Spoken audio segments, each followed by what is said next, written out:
The Sklar Super Something is a production gravel bike by custom frame builder Adam Sklar. After building custom bikes for a decade, he took all the things that people requested when designing their own personal all-road bike, and he came up with this. The big question is the Super Something truly something super? Well, let's find out. So a bit of a spoiler alert, Adam dropped off this Super Something off to review, and I ended up buying one the next size up as my personal bike, if that's any indication if I like this bike or not. So for this video, I'm going to review the one I purchased and built up for myself and not the one he necessarily dropped off for me to review. Okay, so the frame and fork are steel. The frame is double butted and heat treated.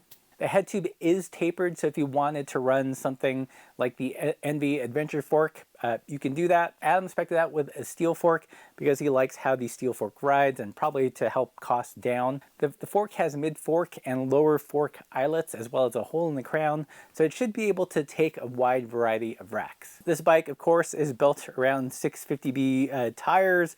It's my own personal wheel set. The front wheel is a Sun Dynamo hub laced to some Astral Outbacks, with my personal favorite gravel tire, the Soma Casdero in 650B by 50. I love it because it has a high raised center for fast and quiet rolling on pavement and hardpack, but it also has some pretty decent side knobs for a little bit more grip when things start to get greasy. Moving up to the cockpit, this is a little bit of a work in progress, by the way, so excuse the construction. I'm running the Ritchie Corlitos bar, which I love. It's actually supplanted the Venture Max as my current favorite gravel handlebar. It's wide, it has a low drop, so it's actually usable and not aspirational. It's got some flair, but not so much that you can't keep the brake levers still fairly parallel. My wrists just can't do drifters when they're angled inside too much. The handlebar tape is by Camp and Go Slow, and I'm digging it. It's got a cool design. It has a low tack back, so even if you have to unravel it for whatever reason, it's not going to leave a sticky and gooey mess on your bars, which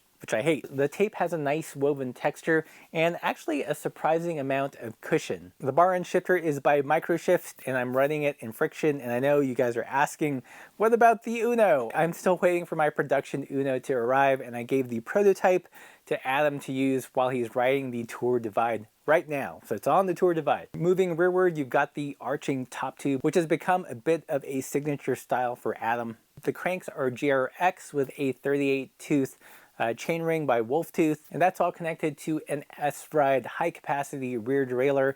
The cassette in the back is 11 to 46 in 11 speeds, and it's a Sunrace cassette. A couple more interesting details in the back here. The dropouts are the swinging dropouts by Paragon, and these let you alter the chainstay for more or less tire clearance. I think you have about 2.5 centimeters to wiggle it back and forth. The bike was built specifically with 700 by 40s in mind, but as you can see, I'm running at 650B by 50, works great, and it will also fit a 29 by 2.1 inch tire. The bike also has eyelets for a rear rack, so it keeps its utility. The seat post is the EE Silk suspension seat post, which I totally dig for a lightweight suspension seat post, and the saddle is by Ergon. So enough of the boring stuff. How does the bike actually ride? The bike in this configuration with the 650B wheels has a trail of 67, so that's slightly higher trail than you would get in a road bike, certainly more than you would get in a low trail bike. For me, it's a nice sweet spot for a gravel bike. What this means is that the handling is pretty predictable and neutral, not overly responsive, not too slack and floopy floppy. On slow speed climbs, it doesn't wander all over the road like a drunken goat, and on descent, it holds its line well without being slapped around by like little tiny rocks or anything. When climbing, it has that nice bit of jumpiness that I like and that you get typically from a short chainstay bike. I've set it up fairly tucked in that 424, 426 range. And like this, it feels as if the bike is reacting to your pedal strokes and really invites you to give it a go.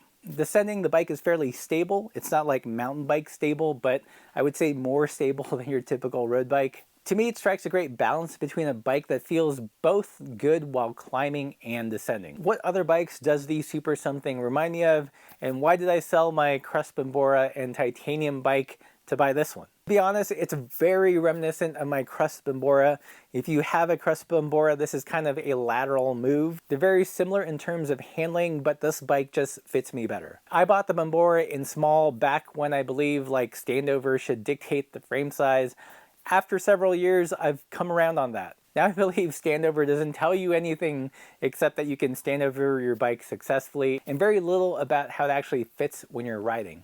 What I find pretty interesting is looking at the geo chart when I compare the small crest Bora and the size 54 super something. They're actually surprisingly close. But the super something has 30 millimeters more stack and actually a slightly shorter reach. What this means is that it's a lot easier to get the bars even with the saddle, which is how I like to set up my bike. It's known as French fit.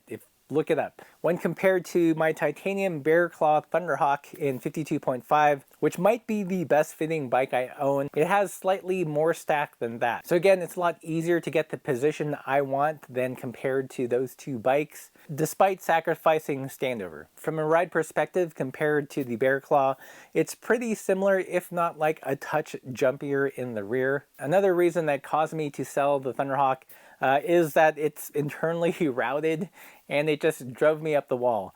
The Sklar Super something, thankfully, is all externally routed. That means it's easier to maintain and change things, which is essential when you've got a bike YouTube channel. I think you can see the general trend here. It has a pretty decent amount of stack for a gravel bike, which I like. It makes it easier to fit both the drop bars and alt bars without like a gang of spacers. What are the likes and dislikes? I like the geometry. It's not something out of this world. It's not something completely new. It's just good, solid geo that feels responsive when climbing and stable when descending. What else could you ask for? I like the aesthetics of the bikes. It's definitely a looker. Custom bike looks for something a lot less. I also like that it keeps all the utility. You can run a variety of front racks as well as a rear rack on the bike. Lastly, it has external routing, so super easy to change components, which I do fairly often. What are the dislikes? The first potential one is going to be price. At $1,600 for the frame set, while it is less expensive than, say, going full custom, it is considerably more than other production frames out there on the market. Is it worth it? Is it up to you to decide? I'm not here to sell you the bike, just describe it the best way I can. Other dislikes is the frame does have a couple of quirks. It does have eyelets, but it doesn't have double eyelets, which I sort of wish it did, so it'd be easier to run fenders and a rack. The sliding dropouts are great, and I have been playing with them. I'm going to do a future video on running it tucked and really long, but I found that when using pawl clampers, you can't run it fully tucked because it becomes impossible to access the cable tightening screw.